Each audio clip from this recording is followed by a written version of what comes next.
Facebook is the way this whole thing starts, right? It's a very strange social networking tool because it's one of the only things that invokes a sense of responsibility in its users. So when you get invited to an event, you have to answer with a yes or a maybe or a no, beside which sits a huge fat picture of your face, right? So one of the reason that this is weird is because now we have all these people joining these huge groups with vacuous, all-encompassing mottos like "We heart the environment" or "I bet I can find a million people who aren't racist." None of this actually does anything other than has you avoiding as showing as like not attending, which can look really bad if you're not attending something. Like, what do you mean you're not attending? I do not hate murder. You love murder? You're a dick, right? Stuff like that. So, you know, I decided that Facebook is just super weird for me, and so I'm not going to look at my event invitations ever, because you get invited to stupid stuff you'll never want to go to, and the worst of supposed to be intimate events you get invited to by people you don't even know. You know, so Kristen will send you a little thing that's like, "Kristen's going away party," and the tagline's like, "Come to my house, I'm going to Japan, I'll never see you again." And I'm like, who are you? What if I go to that house, you know, it's you and Kristen and 7 of her real friends, and they're all crying and sad about, "Oh, Kristen, you're going to Japan." And I'm like, psh, whatever. I decided I'm going to screw with the whole system. I'm going to make up my own fake guy, and this will just going to show everyone how stupid Facebook is. So I make up this guy. His name is Bruce McMillan. He's born on March 28th.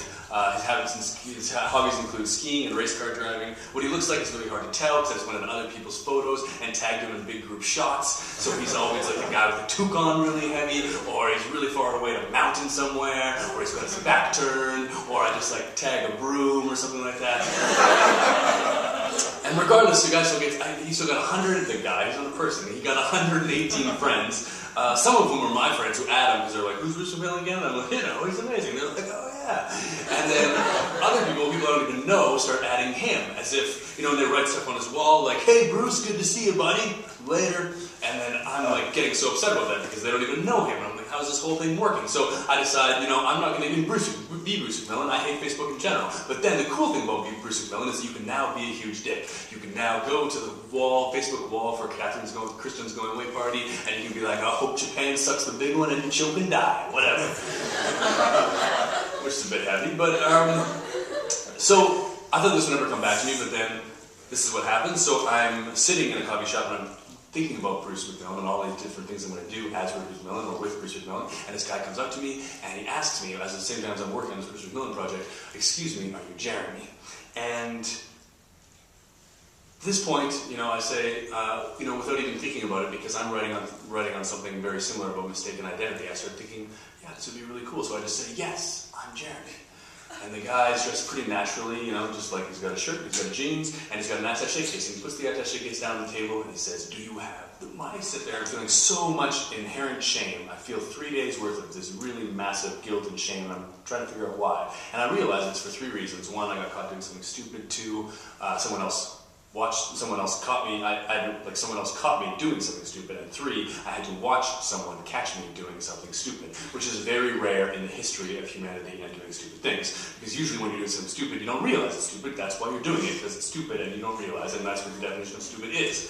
You know, usually if you're doing something that's stupid, you have like something that's protecting you from the stupidity of it, like being totally inebriated. And then you're like, you know, you go home and you're like, yeah, and you ask your significant other something like, "Who do you think is smarter, me or you?" And then you're like, yeah, you try to answer that without starting a fight. It's impossible. It's like they answer me, then I'm like, yeah, what are you saying? You don't even value yourself? And if this, yeah, I'm just kidding. Then I started thinking, though, about what I've been doing with this Bruce McMillan character the whole time and how it's kind of being mean online.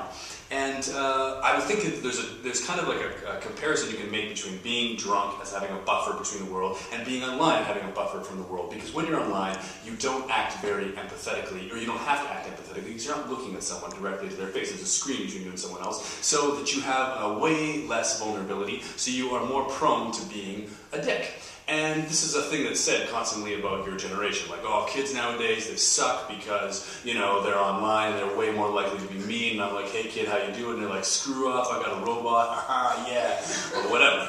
And I actually didn't think that was true. So what I did is I undertook this study of different things that humans have done, Canadians have done specifically, in our history, in order to increase our sense of security where we will act immorally. All of Canada's civil service is male. Homosexuals exist because the normative view of what a man should be or do, they have to be quiet about it. Because they have to be quiet about it, the government considers them a security threat, because Cold War communists could hypothetically find out about them and threaten to out them unless they released secret documents. Now, I don't know if Canada had secret documents, like how to win at curling, shh. But to avoid them leaking the RCMP for Special Section A3 subregs, the RCMP security panel with the goal of finding and firing every homosexual in the RCMP military and civil service.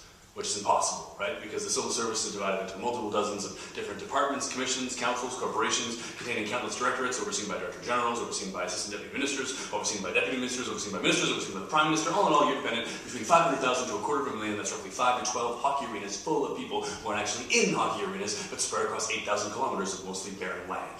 Saskatchewan, wow, a grain elevator, woo! Who you have to study these people so closely to discover whether they're having illegal sex. You can't just ask them. It's like, are you having illegal sex? No. Are you sure? Yeah. Are you gay? No. Are you straight? Yeah. How straight? What? Just a bit straight? What? Just a bit gay? No. Are you sure you're not gay? Yeah. Are you sure you're not gay? Yeah. Are you not sure you're not gay? No. See, you're not sure. I'm not sure. Then what? Then I'm gay. You're gay.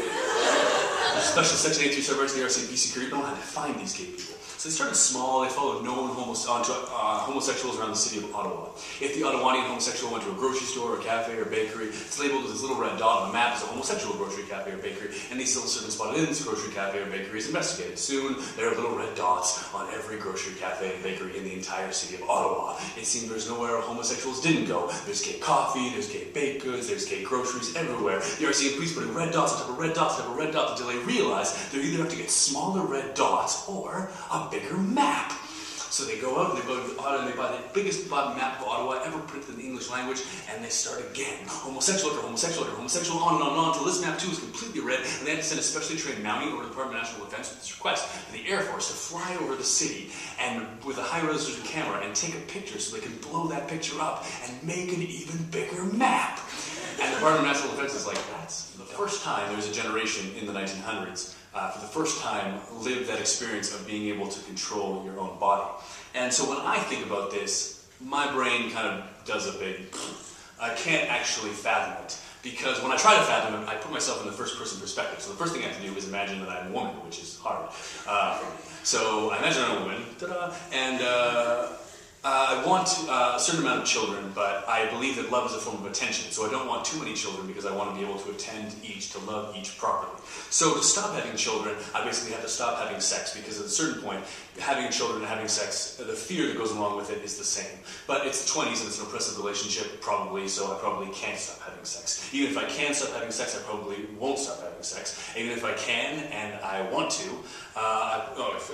even if I can have sex, I probably don't want to stop. And even if I can and I want to stop, I probably won't, just because life is long and sex happens, especially in a marriage. So in all of these situations, there's this incredible amount of oppression and repression and resentment and fear. And then imagine someone just tells you that there's this device and you use it. And when you use it, it's like this fantasy island where what is unwanted does not happen.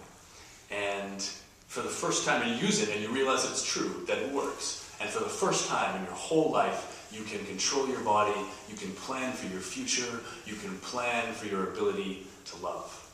It is the most revolutionary idea I can imagine. Possibly, it's a complete shifting on its head of how you would think about yourself.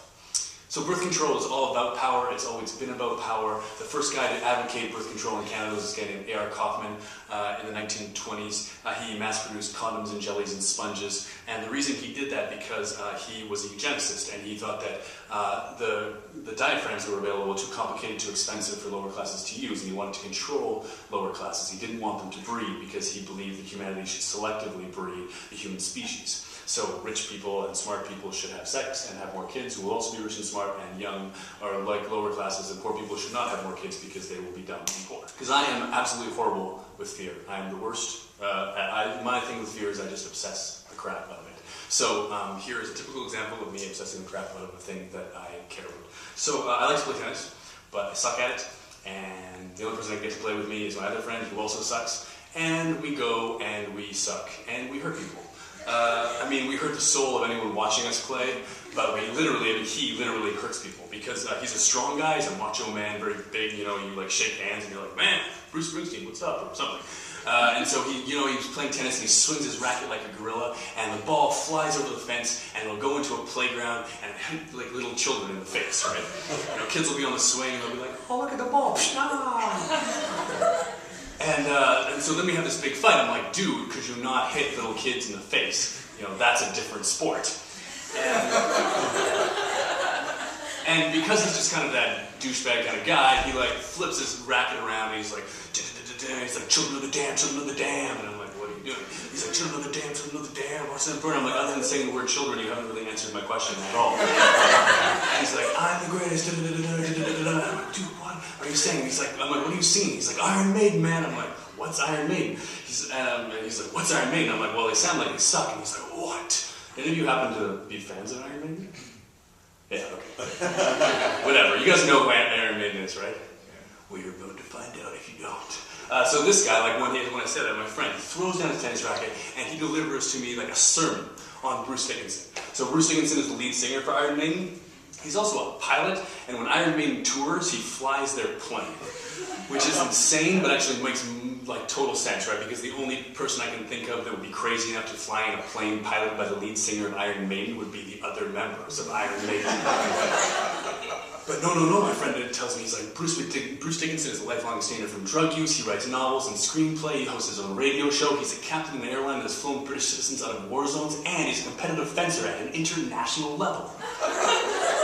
Which is amazing, right? And I started thinking about it, I'm like, yeah, this is incredible. Bruce Dickinson is incredible. And so we're playing tennis, and I totally forget about the game, and I'm like, no, man, Bruce Dickinson is a superhero for artists. His day is like scribble, scribble, scribble, sing, sing, sing, fence, fence, fence, vroom, out of a war zone. Amazing. And so I totally lose track of the ball and stuff, and then my friend finally hits one good stroke, and it like careens and hits me right here in the upper inner thigh. And so it makes, you're looking at me like weird. And just wait. So the next morning it makes this huge bruise, and I look down at it, and I'm like, whoa, but I become convinced that this mark of a tennis ball, which I saw got hit with my own eyes, get hit by a tennis ball, is not the mark of a Dickinson. I wouldn't care. Maybe Bruce Dickinson sounds like the biggest control freak ever. Like, I will not only tour the world, I'll also fly the plane, I'm going to write a book about it, and a novel, I'm going to host myself on a radio show, like, oh, Bruce, so good to have you in, you're amazing. Oh yeah, thanks for having me, so I know I'm amazing.